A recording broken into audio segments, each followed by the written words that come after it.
Mente, carácter y personalidad, tomo 1, capítulo 31. Problemas de los jóvenes.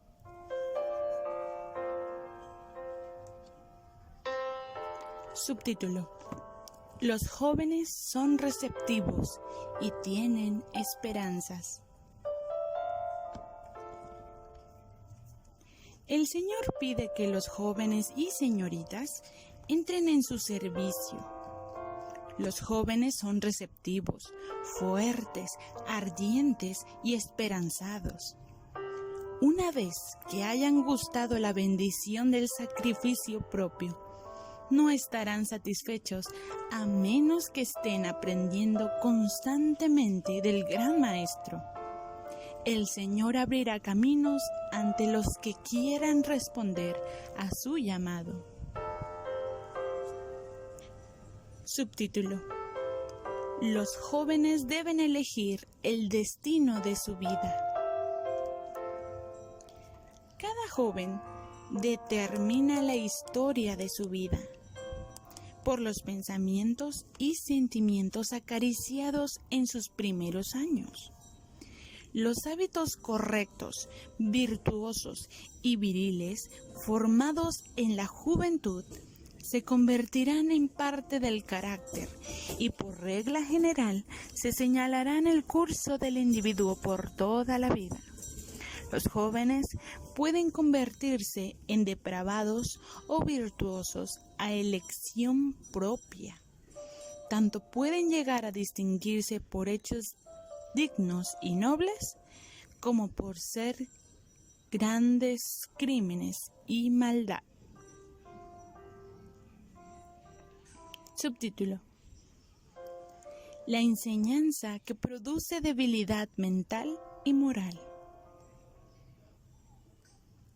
En el caso de que no se les enseñe a los jóvenes a pensar debidamente y actuar por su cuenta, en la medida en que lo permita su capacidad e inclinación mental, a fin de que por este medio pueda desarrollarse su pensamiento, su sentido de respeto propio y su confianza en su propia capacidad de obrar, el adiestramiento severo producirá siempre una clase de seres débiles en fuerza mental y moral. Y cuando se hallen en el mundo para actuar por su cuenta, revelarán el hecho de que fueron adiestrados como los animales y no educados. Su voluntad, en vez de ser guiada, fue forzada a someterse por la dura disciplina de padres y maestros. Subtítulo: Debe educarse la mente para que gobierne la vida.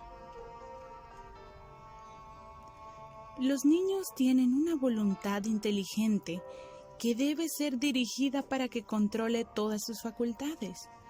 Los animales necesitan ser adiestrados porque no tienen razón de intelecto. Pero a la mente humana se le debe enseñar el dominio propio. Debe educársela para que rija al ser humano, mientras que los animales son controlados por un amo y se les enseña a someterse a él. El amo es mente, juicio y voluntad para la bestia. Un niño puede educarse de tal manera que no tenga voluntad propia como el animal. Aún su individualidad puede fundirse con la de aquel que dirige su adiestramiento. Para todos los fines y propósitos, su voluntad está sometida a la voluntad del maestro. Los niños así educados serán siempre deficientes en energía moral y responsabilidad individual. No se les ha enseñado a obrar y por la razón y los buenos principios, sus voluntades han sido controladas por otros y su mente no ha sido despertada para que se expanda y fortalezca por el ejercicio. Sus temperamentos peculiares y capacidades mentales no han sido dirigidos ni disciplinados para ejercer facultades más poderosas cuando lo necesiten. Los maestros no deben detenerse allí. sino que deben dar atención especial al cultivo de las facultades más débiles, a fin de que se cumplan todos los deberes y se les desarrolle de un grado de fuerza a otro, a fin de que la mente alcance las debidas proporciones. Subtítulo: Muchos son incapaces de pensar por sí mismos. En muchas familias, los niños parecen bien educados, mientras están bajo la disciplina y el adiestramiento. Pero, cuando el sistema que los sujetó a reglas fijas se quebranta, parecen incapaces de pensar, actuar y decidir por su cuenta. Estos niños han estado durante tanto tiempo bajo una regla férrea y sin que se les permitiera pensar o actuar por su cuenta en lo que les correspondía, que no tienen confianza en sí mismos para obrar de acuerdo con su propio juicio u opinión. Y cuando se apartan de sus padres para actuar por su cuenta, el juicio ajeno los conduce en dirección equivocada. No tienen estabilidad de carácter. No se les ha hecho depender de su propio juicio a medida que era posible, y por lo tanto, su mente no se ha desarrollado ni fortalecido debidamente. Han estado durante tanto tiempo absolutamente controlados por sus padres, que fían completamente en ellos. Sus padres son para ellos mente y juicio. Subtítulo: Los resultados del control mediante la fuerza o el temor. Aquellos padres y maestros que se jactan de ejercer el dominio completo de la mente y la voluntad de los niños que están bajo su cuidado, dejarían de jactarse si pudiesen ver la vida futura de los niños así dominados por la fuerza o el temor. Carecen casi completamente de preparación para compartir las severas responsabilidades de la vida. Cuando estos jóvenes ya no estén bajo el cuidado de sus padres y maestros y estén obligados a pensar y actuar por su cuenta, es casi seguro que seguirán una conducta errónea y cederán al poder de la tentación. No tienen éxito en esta vida y se advierten las mismas deficiencias en su vida religiosa. Subtítulo: La disciplina que estimula y fortalece. Después de la disciplina del hogar y la escuela, todos tienen que hacer frente a la severa disciplina de la vida. La forma de hacerlo sabiamente constituye una lección que debería explicarse a todo niño y joven. Es cierto que Dios nos ama, que obra para nuestra felicidad y que si siempre se hubiese obedecido su ley, nunca habríamos conocido el sufrimiento. Y no menos cierto es que en este mundo toda vida tiene que sobrellevar sufrimientos, penas y preocupaciones como resultados del pecado. Podemos hacer a los niños y jóvenes un bien duradero si les enseñamos a afrontar valerosamente esas penas y preocupaciones. Aunque les debemos manifestar simpatía, jamás debería ser de tal suerte que los induzca a compadecerse de sí mismos. Por el contrario, necesitan algo que estimule y fortalezca y no que debilite.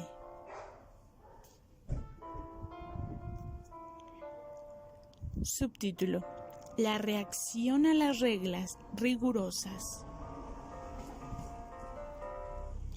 No introduzca ni una sola partícula de aspereza en su disciplina. No establezca prohibiciones rígidas para los jóvenes. Son estas reglas y prohibiciones rigurosas las que a veces los llevan a sentir que deben hacer las cosas que precisamente se les indica que no deben hacer, y las harán. Cuando advierta o reprenda a los jóvenes, hágalo con quien tiene un interés especial en ellos. Que ellos vean que usted tiene un deseo ferviente de que logren un buen registro en los libros del cielo. Subtítulo: Es difícil para los jóvenes llevar cargas. Los jóvenes pueden ejercer una poderosa influencia si renuncian a su orgullo y egoísmo y se dedican a Dios, pero en general no quieren llevar cargas por otros. Ellos mismos deben ser llevados por otros. Ha llegado el tiempo en que Dios demanda un cambio en este aspecto. Él llama a jóvenes y adultos a ser celosos y a arrepentirse. Si continúan en el estado de tibieza, los vomitará de su boca. Dice el testigo fiel: yo conozco tus obras. Joven, señorita, tus obras son conocidas, sean buenas o malas. ¿Eres rico en buenas obras? Jesús se acerca a ti como un consejero. Yo te aconsejo que de mí compres oro refinado en fuego, para que seas rico, y vestiduras blancas para vestirte, y que no se descubra la vergüenza de tu desnudez, y unge tus ojos con colirio para que veas. Apocalipsis 3:18. Subtítulo: Los pensamientos llegan a ser hábitos. Debemos sentir siempre el poder ennoblecedor de los pensamientos puros. La única seguridad para el alma consiste en pensar bien en su alma, pues acerca del hombre se nos dice: ¿cuál es su pensamiento en su alma? Tal es él. Proverbios 23:7. El poder del dominio propio se acrecienta con el ejercicio. Lo que al principio parece difícil se vuelve fácil con la práctica, hasta que los buenos pensamientos y acciones llegan a ser habituales. Si queremos, podemos apartarnos de todo lo vulgar y degradante y elevarnos hasta un alto nivel, donde gozaremos del respeto de los hombres y del amor de Dios. Subtítulo: Ejemplos tristes de la historia. El carácter de Napoleón Bonaparte recibió una gran influencia por su educación infantil. Algunos instructores desacertados inspiraron en él el amor a la conquista, formando ejércitos simulados de los cuales él era el comandante. Así se estableció el fundamento de su carrera de lucha y efusión de sangre. Si el mismo cuidado y esfuerzo se hubieran empleado para hacer de él un buen hombre, infundiendo en su joven corazón el espíritu del Evangelio, cuán ampliamente diferente habría sido su historia. Se dice que el escéptico Hume fue un concienzudo creyente de la palabra de Dios en sus primeros años. Pertenecía a una sociedad de debates y allí se le nombró para que presentara argumentos a favor de la incredulidad. Estudió con fervor y perseverancia y su aguda y activamente quedó impregnada con la sofistería del escepticismo. Antes de mucho, llegó al punto de creer sus enseñanzas religiosas, y toda su vida posterior llevó al oscuro sello de la incredulidad. Subtítulo: La influencia de la lectura. Muchos jóvenes anhelan tener libros. Leen cualquier cosa que pueden obtener. Apelo a los padres de los tales niños para que controlen su deseo de lectura. No permitan que sobre sus mesas haya revistas y diarios que contengan historias de amor. Deben reemplazarlas con libros que ayuden a los jóvenes a incluir en el edificio de su carácter el mejor material. el amor y el temor de Dios, el conocimiento de Cristo. Estimulad a vuestros hijos a almacenar valiosos conocimientos en la mente, a que lo bueno ocupe su alma, controle sus facultades, no dejando lugar para pensamientos bajos y degradantes. Reprimid el deseo de leer cosas que no proporcionan buen alimento a la mente. El dinero gastado en revistas de cuentos puede parecer poco, pero es demasiado para lo que ofrece tantas cosas que extravían y da tan poco bien en recompensa. Los que están en el servicio de Dios no deben gastar tiempo ni dinero en lecturas sin provecho.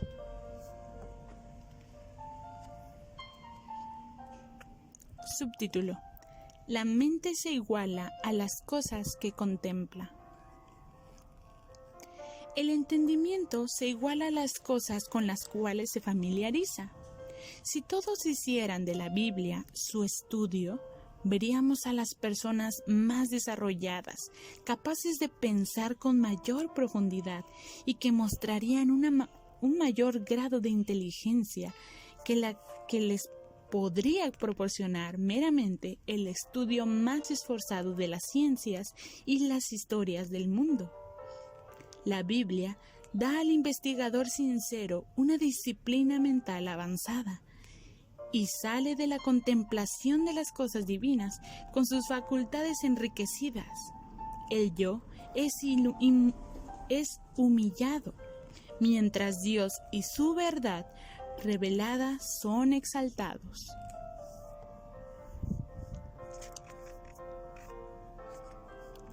Subtítulo: El valor de la experiencia religiosa personal.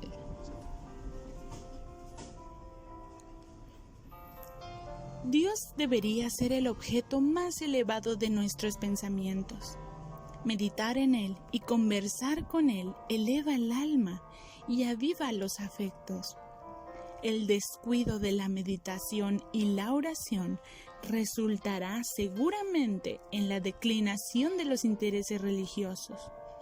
Entonces se verán el descuido y la pereza. La religión no es meramente una emoción, un sentimiento. Es un principio que está entretejido con todos los deberes y actividades de la vida diaria. No se considerará nada ni se emprenderá cosa alguna que impida que este principio nos acompañe. Para retener la religión pura y sin mancha, es necesario ser obreros que perseveren en sus esfuerzos. Tenemos que hacer algo por nosotros mismos. Ningún otro puede hacer nuestro trabajo. Nadie, sino nosotros mismos, puede obrar su salvación con temor y temblor. Este es precisamente el trabajo que el Señor nos ha dejado para hacer. Subtítulo: Los jóvenes necesitan la disciplina del trabajo. Y ahora, como en los tiempos de Israel, cada joven debe recibir instrucción sobre los deberes de la vida práctica. Cada uno debe adquirir el conocimiento de algún ramo del trabajo manual por el cual, en caso de necesidad, podrá ganarse la vida. Esto es indispensable, no solo para protección contra las vicisitudes de la vida, sino también a causa de la influencia que ejercerá en el desarrollo físico, mental y moral. Aunque hubiese seguridad de que uno no habría de depender del trabajo mundanal para mantenerse,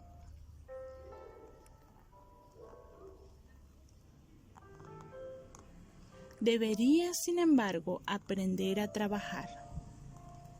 Sin ejercicio físico, nadie puede tener una constitución sana ni una salud vigorosa.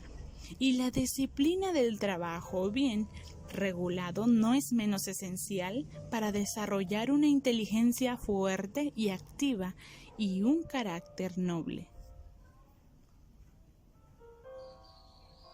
Subtítulo: El ocio es pecado. La idea de que la ignorancia de un trabajo útil es una característica esencial de un verdadero caballero o una verdadera dama es contraria al propósito de Dios en la creación del hombre. El ocio es un pecado y la ignorancia de los deberes comunes de la vida es el resultado de la insensatez que la vida posterior dará abundantes ocasiones de lamentar.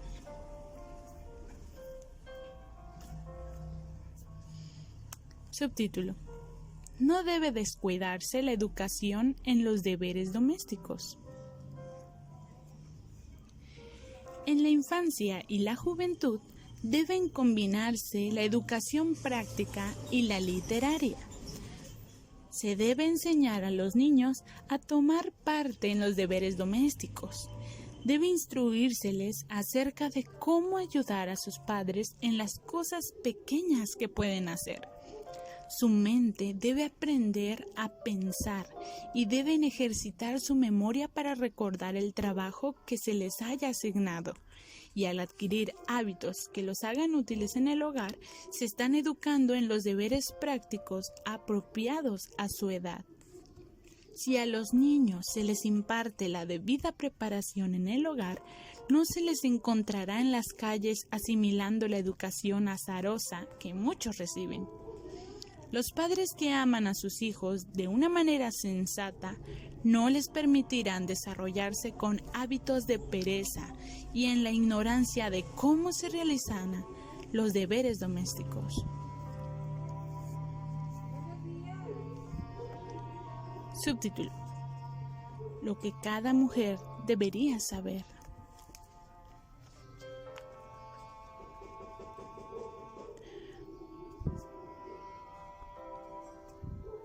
Hasta aquí terminamos la primera parte del capítulo 31.